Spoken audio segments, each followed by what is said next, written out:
y se producen sustancias específicas que el cuerpo asimila y obvio va a procesarlas en otros momentos de la digestión y del metabolismo, ¿no? Entonces, esa es la función, realmente coge la bacteria, descompone, fermenta y ahí asimilamos algo como el ácido láctico, por ejemplo, coge los lácteos y les saca ácido láctico y eso nos sirve muchísimo para la salud. Incluso tenemos algo que llamamos ejes intestinales. Hay un eje del intestino hacia cada órgano. Pero lo que más se habla ahora es el eje intestino-cerebro, intestino-corazón, intestino-pulmón, intestino-hígado. Son ejes específicos y las bacterias, los probióticos, nos ayudan a ello. Sí, doctor, precisamente de eso quería conversar. Hay un estudio de Good Microbiota for Health que dice que la microbiota intestinal influye en el peso corporal, en la regulación de la glucosa y la reducción de colesterol. ¿Cómo es esta relación y qué implicaciones tienen enfermedades como, por ejemplo, la obesidad o la diabetes tipo 2? Claro que sí, mira, hay especies bacterianas, ¿no es cierto? Como habíamos hablado antes, especies y cepas y subcepas. Estas especies lo que hacen es, por ejemplo, coger dentro del intestino, hace que se evite la absorción innecesaria de glucosas. Entonces, entra azúcares de varios tipos y estas bacterias dicen, bueno, esta glucosa no te hace bien, esta sí te hace bien. Ya, más o menos así para entender. Entonces, ¿qué sucede? Si yo tengo un desbalance en la microbiota, eso se llama disbiosis, ¿no es cierto? O disbacteriosis. Si yo pierdo ese balance, entonces las glucosas refinadas, la azúcar refinada empieza a ingresar a nuestro cuerpo y me va a alterar los procesos metabólicos, ¿no es cierto? Me va a hacer más diabético o me va a hacer más obeso. Entonces, eso es lo que pasa. Este desbalance entre la microbiota nos perjudica muchísimo a todo nivel. Imagínate que necesitamos esta microbiota para vivir. Sin ella no podemos vivir. El ser humano se muere sin microbiota. Se muere, claro. Se ha mencionado que la microbiota puede influir en ciertos tipos de cáncer, doctor. ¿Existe evidencia concreta sobre esto?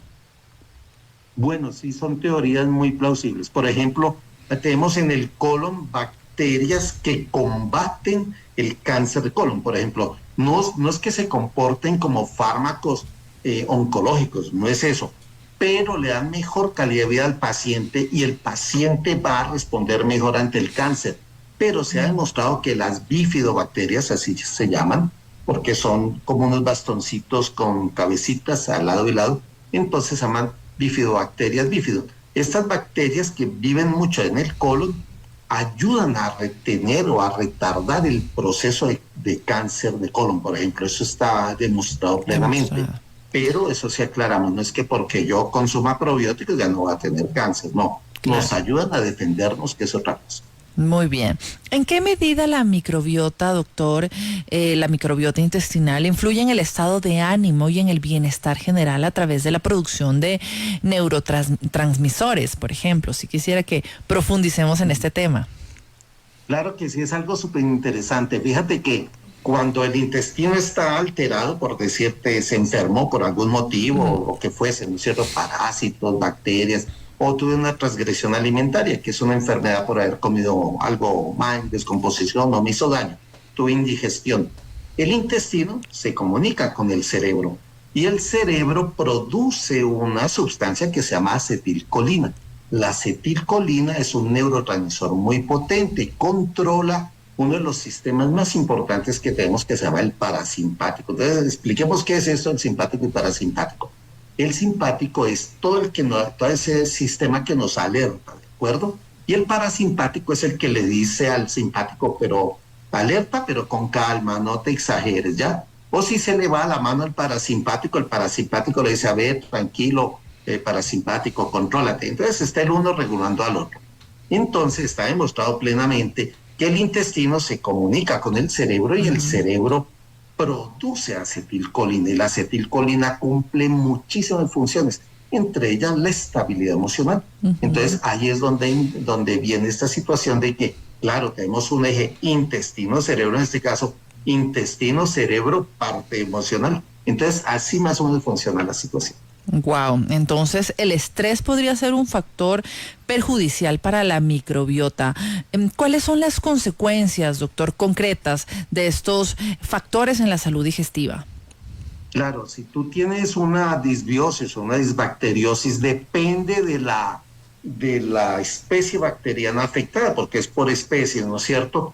Incluso, mira, en la salud femenina, los probióticos que se consumen pasan por una fase que se llama fase digestiva, pero su finalidad es ir a la vagina y tener el conducto vaginal sano, apto, óptimo, para no solo procrear, sino para tener un parto en tiempo normal. Ahora se considera, por ejemplo, que los partos prematuros es porque hay una disbacteriosis vaginal, pero esas bacterias vienen del intestino, pasan por el perine, la parte entre el ano y la vagina, y caminan estos probióticos e ingresan a la vagina. Imagina la importancia que tienen hasta en la natalidad. Entonces es fundamental tener estos probióticos. Sí, es fundamental, doctor.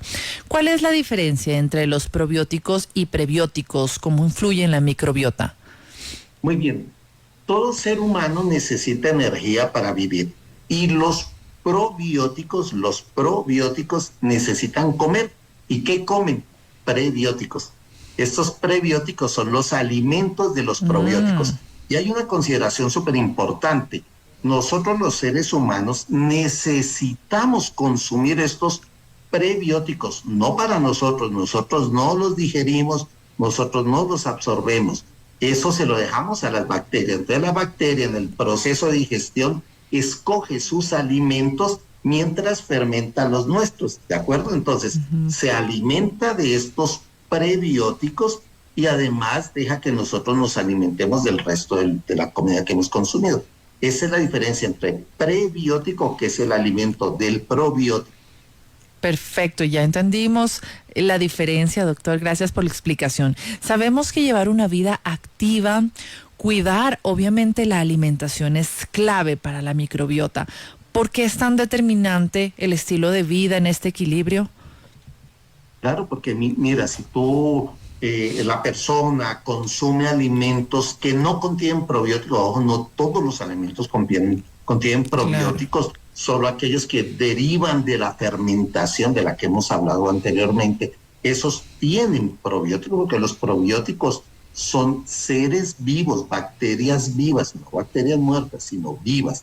Están atenuadas cuando ingresan a nuestro cuerpo y ahí ya se reactiva incluso con la saliva y eso. Pero entonces necesitamos 100% la presencia de estos probióticos, 100%. Si llega a eso, créeme que es un desbalance mínimo, nos genera enfermedad. Entonces necesitamos de ellos. Fundamentalmente no hay otra opción. Tenemos que vivir con ellos. Sin ellos no vivimos. Doctor, ¿y qué alimentos tienen probióticos?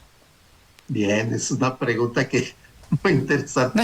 Siempre me hacen, dice, ¿y dónde puedo conseguir probióticos? ¿Dónde? ¿Los consumes? Sí, los consigues de dos formas.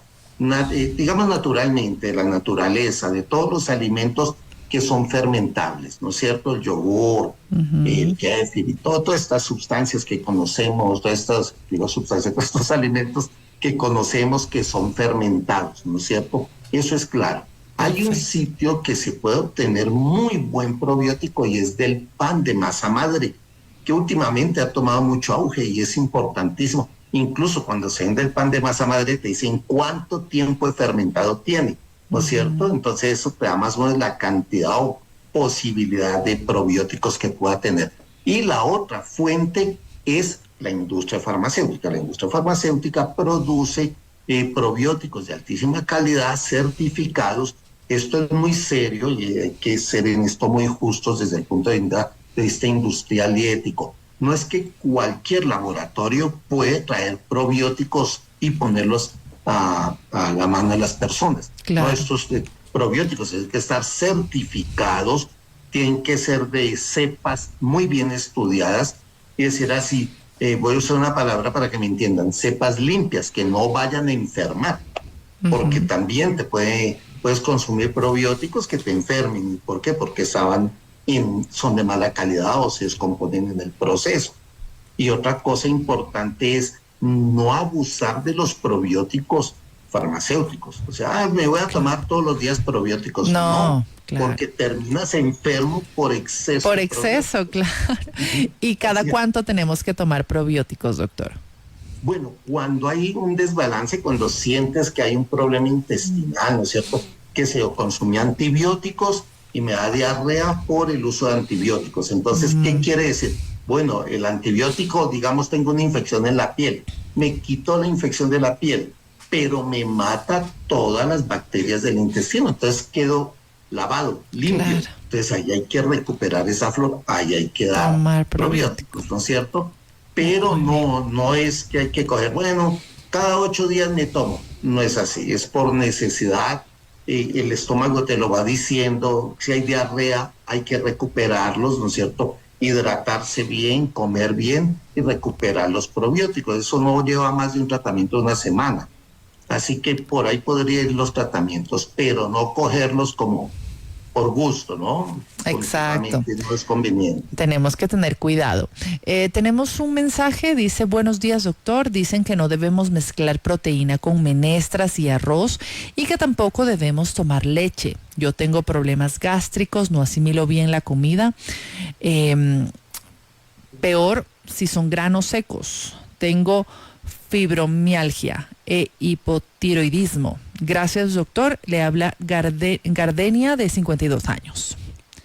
Gardenia, gracias por la pregunta. Es una pregunta que tiene muchos elementos que vamos a ir desmenuzando lentamente. Primero, sí se puede mezclar la menestra con el arroz y con la proteína, no hay problema. No hay problema. Y esto lo ha demostrado la historia, y más la historia ecuatoriana, ¿no es cierto? Que parte de su background, de todo su recuerdo nutricional, esto es muy común, ¿no es cierto? Comemos, lo que pasa es que comemos en exceso, eso es otra cosa, ¿no? Abusamos, no me como un arroz, me como un cerro de arroz, no me como un platillo, un pocillito de menestra, sino un plato de menestra, no como un pedacito de carne, sino de una libre carne. Entonces, el abuso es el que nos hace daño. Otra cosa que tú has comentado es que tienes intolerancia parecida a la lactosa. Entonces, una cosa es la intolerancia, otra cosa es la alergia, ¿no es cierto? Claro. Entonces, esto es muy importante porque los intolerantes sí pueden consumir cantidades pequeñas, pero si es muy alta esta cantidad, obvio vas a tener un problema grave de indigestión. Además, comentas que tienes fibromialgia, dentro de la fibromialgia, que es una enfermedad que se llama el reumatismo de partes blandas también. Esto genera muchos dolores en puntos específicos del organismo, pero también genera un dolor crónico. Y ese dolor le impide a la persona tener una buena calidad de vida y un buen gusto por alimentarse. Entonces, ese desfase en la correcta alimentación te hace daño. Aquí es un llamado más bien para que tú hables con tu médico tratante y lleguen a un acuerdo entre los dos, porque esto no es imposición del médico ni del paciente, tienen que llegar a un acuerdo en el que veamos cuál es la dieta que necesitas por la fase en que estás pasando la fibromialgia. Entonces depende de eso para hacer una buena dieta, empezarás a comer, generalmente te van a mandar a comer comidas poquitas durante todo el día, ¿no es cierto? Eso va a suceder casi seguro. Entonces habla con tu médico tratante, comenta esta situación y tranquila, sí puedes comer las cosas mezcladas. Lo que pasa es que hacerlo con calmita. Y más tú que tienes fibromialgia. Se habla también, doctor, de la dieta mediterránea. Se menciona como un modelo ideal. ¿Qué componentes de esta dieta fortalece específicamente en la microbiota intestinal? Bueno, la dieta mediterránea es muy buena. Lo que pasa, bueno, se dice mediterránea es porque, claro, ellos en el Mediterráneo, primero están en un mar maravilloso porque el mar Mediterráneo está entre dos continentes, ¿no es cierto? Pero es un mar profundo, frío y que da muy buenos mariscos. Pero hay una cosa, nosotros aquí en Ecuador tenemos el Océano Pacífico, que es profundo, frío y da unos mariscos maravillosos. También. Eso es claro. Pero lo que pasa es que la dieta mediterránea se compone mucho de sustancias fermentadas. Entonces hay mucho yogur, mucha crema desnatada y toda esta situación. Eso es lo que lo compone y que le da a esas verduras también, porque consumen mucha verdura fermentada. eso les da ese toque de ayuda probiótica. Por eso es que se dice que es muy bueno. Tenemos un mensaje de Miguel, nos dice buenos días, felicitaciones por el programa. Por favor, ¿qué tan perjudicial es retenerse para ir al baño cuando el organismo pide evacuar? Muchas gracias, nos dice Miguel. Bueno, gracias a la pregunta porque es fundamental. Mira, cuando uno come, un poquito de anatomía para entenderlo, tenemos el estómago, ¿no es cierto? Y en relación con el estómago tenemos el colon, que es el colon transverso. Cuando tú comes, el estómago le golpea al colon, ¿no es cierto? Le golpea. Entonces, él siente una necesidad de evacuar. Entonces, generalmente cuando comes, lo correcto es comer, reposas un poquito y vas al baño. Y evacúas la comida de hace 9 a 12 horas atrás. Entonces, se llama reflejo gastrocólico. Este reflejo es fundamental. Ahora imagínate lo siguiente. Tú estás frente a una plancha caliente y pones la mano ahí, te quemas, ¿no es cierto? Claro. Entonces, ¿qué haces? Retiras la mano. ¿Qué pasa si te pones terco y dices, no voy a retirar la mano y voy a omitir el reflejo de defensa? Entonces, se te va a quemar la mano, entonces te perjudica. Es la misma analogía con el intestino. Si yo no le hago caso a mi intestino de evacuar cuando él me indica, voy a darle una mala señal. ¿Cuál es la señal? Si recibes esta información, no hagas caso. Entonces, el colon va a empezar a retener materia fecal y empieza a estirarse. Y se forma una enfermedad que se llama megacolon. Entonces, el colon se te hace grandísimo y va a contener mucha materia fecal. Y cuando vas a hacerlo, va a ser súper doloroso y en grandes cantidades. Y evacuar materia fecal en grandes cantidades es peligrosísimo para el ser humano, porque además de evacuar la materia fecal, evacúas mucha agua y puedes entrar en deshidratación sin darte cuenta. Entonces sí, hay que tener mucho cuidado con esto. Y si el estómago y el colon te dicen ve al baño, es lo mejor hacer. Es lo mejor hacerlo inmediatamente. Me encantó esta explicación. Gracias, doctor, por acompañarnos, por toda esta valiosa información. Nos están pidiendo su contacto, personas que tal vez ya no alcanzaron a hacer sus preguntas y también personas que están en este momento escribiéndonos, nos piden su contacto, por favor, para mayor información. Claro que sí, mira, como tú sabes, bueno, ya mencionaste, yo soy el director médico de Laboratorios Vago. Esto lo hacemos como un servicio a la comunidad, educación a la comunidad. Nosotros no hablamos de productos aquí, nuestra intención no es vender los productos de Vago, nuestra intención es ayudar a la comunidad a cumplir con esa responsabilidad social. Así que yo les pido, mi contacto, por favor ingresen a www.vago.com.es, ahí están todos los contactos, todo lo que podemos ayudarles. Y si desean, con gusto nos llaman, les vamos a orientar. No vamos a hacer consulta por teléfono porque eso no es correcto, no es ético. Y nosotros les orientaremos con todo gusto y con toda ética en lo que les podamos ayudar. Así Muy que, bien. Por favor, ingresen www.vago.com.es. Muchísimas gracias. Hoy estuvimos conversando con el doctor Gregory Celis, director médico de Laboratorios Vago. Hablamos sobre la salud digestiva y el cuidado de la microbiota intestinal. Lindo día, doctor. Gracias. Para ti, Valeria. Gracias por la invitación. Un saludo a todos. Chao.